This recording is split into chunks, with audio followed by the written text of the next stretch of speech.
welcome back to Figuring It Out, a podcast curated especially for entrepreneurs, leaders, business owners, marketers, and creatives alike. My name is Kevin England, and I am the proud founder and CEO of Vonazon. We're a full-service digital media agency located in Southern California, and we cater to clients all over the world. In each podcast, I take the time to discuss relevant topics affecting businesses today. I pull from my own experiences, as well as from stories of so many other people. And the reason why is because I want to provide you with helpful tips, advice, guidance, in the hopes of leaving you with a meaningful message. In today's episode, I'll be discussing ad campaigns, primarily pay-per-click or PPC campaigns, and how you and your company can ensure that your ad dollars that you spend every day towards the next PPC campaign will deliver optimal outcomes. PPC campaigns can be really tricky, and they can be hard to pinpoint a little bit. What worked for businesses in the past year is not necessarily guaranteed again to work this year, especially with consumers stepping into this new post-pandemic era and with evolved needs and wants. Ad campaigns must be frequently audited and carefully curated so that you and your team can yield the best results. The World Wide Web, the internet, online is a very crowded place. So you have to ask yourself, are you and your businesses doing enough to stand out within this overpopulated vastness of the World Wide Web? If you're having some difficulty maybe even answering that question, then you may want to stick around as we dive into today's topic and figure it out together. So what exactly is a PPC campaign? Well, we already know that PPC stands for pay-per-click. But let's take it a step further. PPC is a form of online advertising where advertisers pay for each click on an ad. There are different forms of PPC ads, for example, like search engine ads, display ads, and even retargeting or remarketing ad campaigns. Search engine ads target users who look up certain keywords in search engines like Google and Bing and things that we do every day. In fact, Google reports that these kinds of PPC ads increase brand awareness of the company by as much as 80%. These ads utilize what they call short tail and long tail keywords. Generally, the longer, less vague keywords have a better chance of impacting and reaching our target audience. What our PPC specialists here at Vonazon have found that works best is keywords that mimic questions like the types of queries that we type in every day. You have to think about it.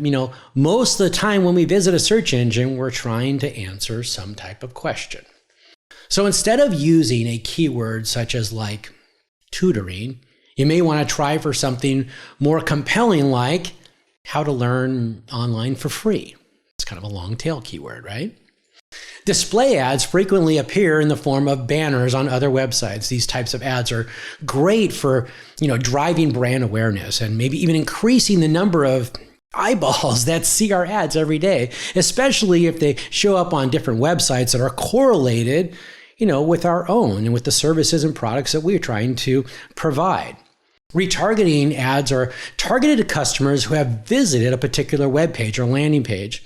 And these are the sorts of ads that you generally see after you visited some type of website. Let's say, for example, if you put some things in a shopping cart, but you never checked out, we call that an abandoned cart.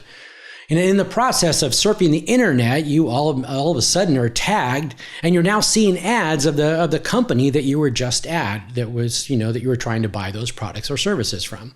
And that's called retargeting or remarketing ads. PPC ads marry together the technical sides of ad management, ad campaigns with the creative side. The technical side deals with the initial setup and even the maintenance of a campaign. And this is, the stage where you have to ask yourself a variety of different questions.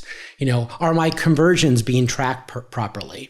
Do I have an organized way of analyzing all the metrics and KPIs associated to the information that I'm getting? Are the keywords that I'm using still relevant to my target audience or persona? Am I using ads that geotarget people?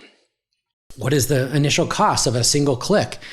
And how many of these clicks will I get on a certain ad campaign? These are all great questions and things that we can basically talk about. Once the setup has been initiated, And then that's where the creative part, starts to begin. This is the stage where you try to pinpoint how the consumer will engage with that aesthetically attractive ad, or what it's gonna say, and there's so many other things that you can, think about on the creative side. And we'll talk about a little bit of those as well. So now that you have a general understanding of PPC ads, you might feel like you already know what to do and how to do it. But as one of my PPC specialists here at Vonazon likes to say, PPC ad campaigns are not a one-trick pony. Most of the time, it takes a blend of diverse ads to produce the most optimal results, especially now with increased competition, online overcrowding, and limited ad space. And yeah, there's actually limited ad space, or limited ad space to where you want to be seen. You need to ensure that the money that you're pouring into these PPC ads is generating a return on investment that's worthwhile. According to a study conducted by top entrepreneur Neil Patel, and yes, I'm doing a call out to you, Neil, 72% of companies haven't looked at ad campaigns in literally over a month. And the reason why is your ad campaign needs to be frequently viewed. You should be doing that on a regular basis and analyzing it, because consumers are ever changing. The setup of your PPC ads is not a one and done type of approach. A successful ad campaign is one that takes into consideration the trends of today and even the trends of tomorrow. According to Forbes, when creating your PPC ad campaign, you want to make sure that you take these 7 little things into consideration. I'm going to go over each of them. Number 1, revise your current keyword list. Analyze your keywords and consider adding adjectives or adverbs to your long tail and short tail keywords, and remove the little filler words in between. You can even enlist and help in these keyword suggestion software. For example, our personal favorite here at Vonazon is something called SEMrush. There are other, great options out there, like the keyword planner that comes with Google Ads, or even Moz, M-O-Z. However, keep in mind that these platforms can be somewhat costly and somewhat expensive if you buy them on a long, over a monthly period of time. But many of them offer a limited amount of free keyword lookups every day. So you can probably start with that. Number 2, identify keywords linked to poor performance. Even though multiple factors within your PPC campaign can cause poor performance, such as low bid value, low search volume, or even high cost per click, keywords can also play a significant part in even the downfall of your campaign. Sometimes when keywords are too broad or even too confining, they don't attract the right clicks or enough clicks. One way you can figure out whether your keywords are performing well is by readjusting your bid strategy and reduce the cost per conversion. And by the way, that conversion is getting somebody to go to your website or landing page and either fill out the form or engage with the content that you're trying to provide to them. If this doesn't help, pause. Try pausing and reassessing your strategy altogether before reinvesting additional ad dollars. Because who really wants to give Google or Bing more money than they already have? So develop out your return on investment. And number 3, expand your negative keyword list. And what are negative keywords? Negative keywords are words that you don't want to trigger your ad. The greatest advantage of having a negative keyword bank is that it lets you cast out any unremarkable leads that you don't want, primarily leads that will not likely commit to a potential purchase. Having a negative keyword list helps keep you from wasting time and money on unqualified clicks, and ensures that your PPC campaigns uses the most targeted approach. And by the way, this could take some time to develop out, so think about that as you're building out your campaigns. Number 4, use customer reviews. Consumer reviews, consumer-generated feedback, is often viewed as a trusted source of advice, and all of us look at that, right? If your product, service, or whatever, or even your brand has a 5-star consumer feedback, don't be afraid to utilize that within your PPC campaign. Consider using ad extensions, to display your top ratings. By leveraging genuine consumer testimonials, you'll be able to establish trust with your brand. And in today's world, trust is one of the most important emotions that we need to establish with our products, our services, and our brand. As famously stated by Andy Crestodona, he's the co-founder of Orbit Media Studios. When you say it, it's marketing. When your customer says it, it's absolutely social proof. All right, number 5, geotarget your ads. What does that mean?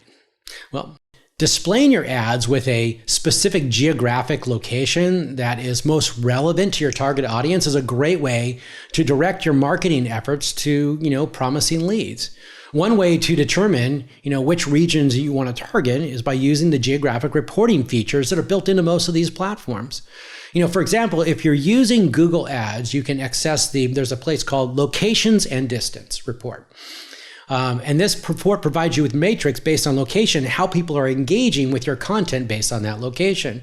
You can then analyze this data and then use the location feature and then target settings specific to the areas that you want to be seen, which increases your ad strength and capability. We did this actually for a customer. We kind of did it in a little different way. The customer's name is MarketScan.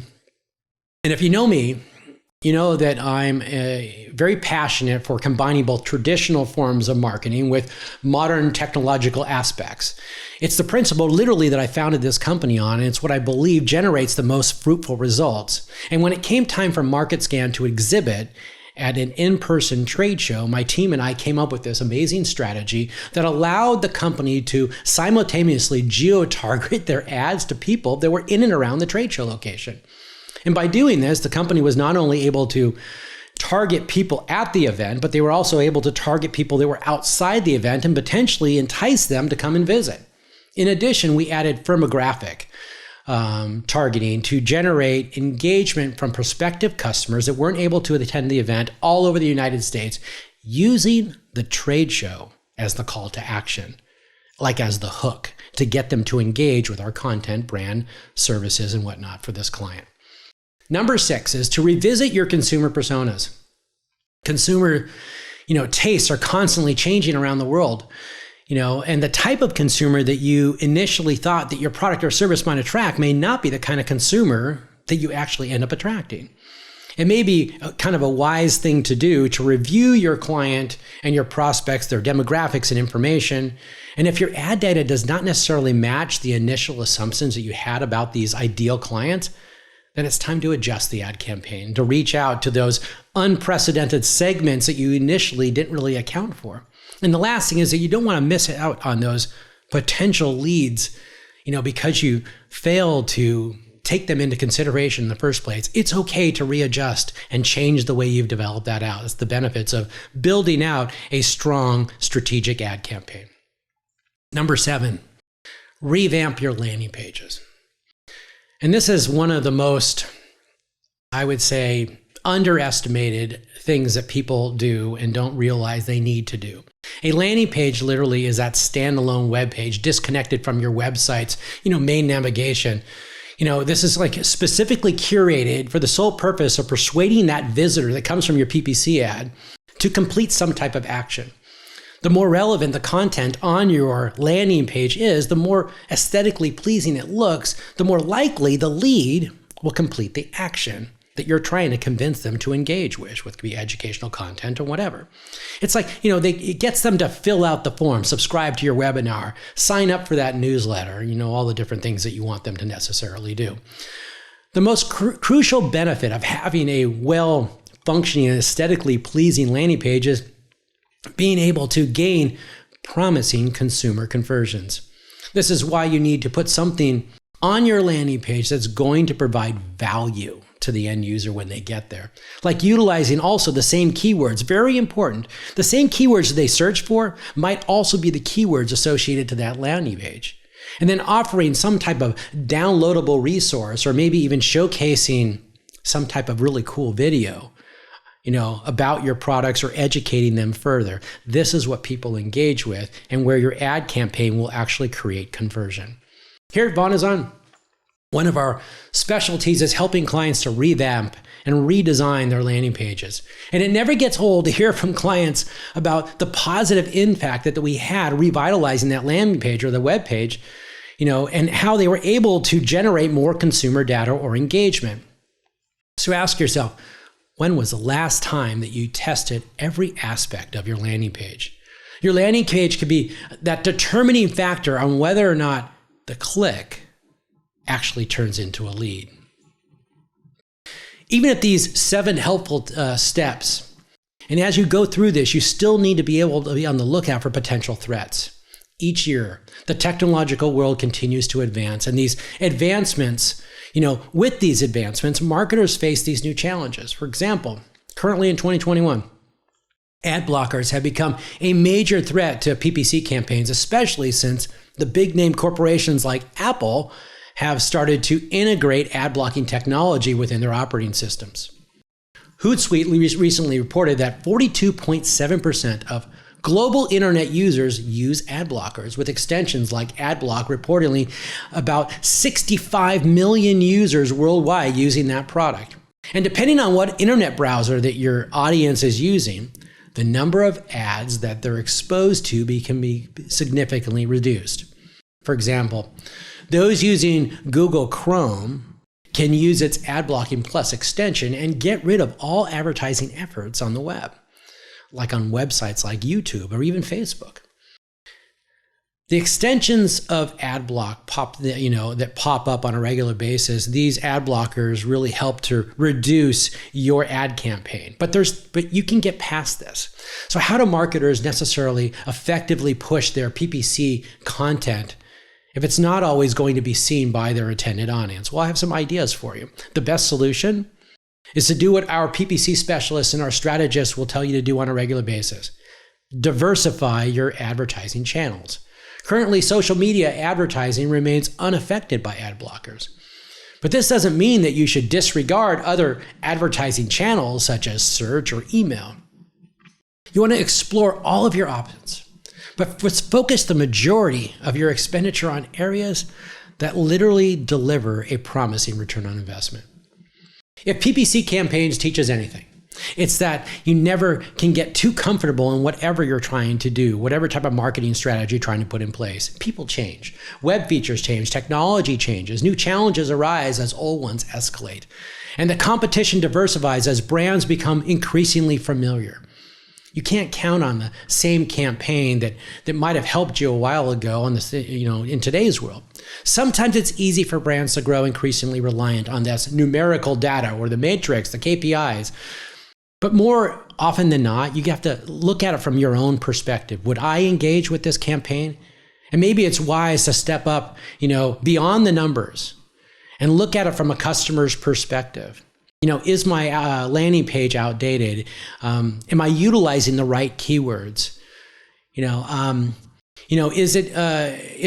my ad campaign out of touch with either a location or something that I'm trying to engage with? Whatever it may be, it's never too late to modify your approach.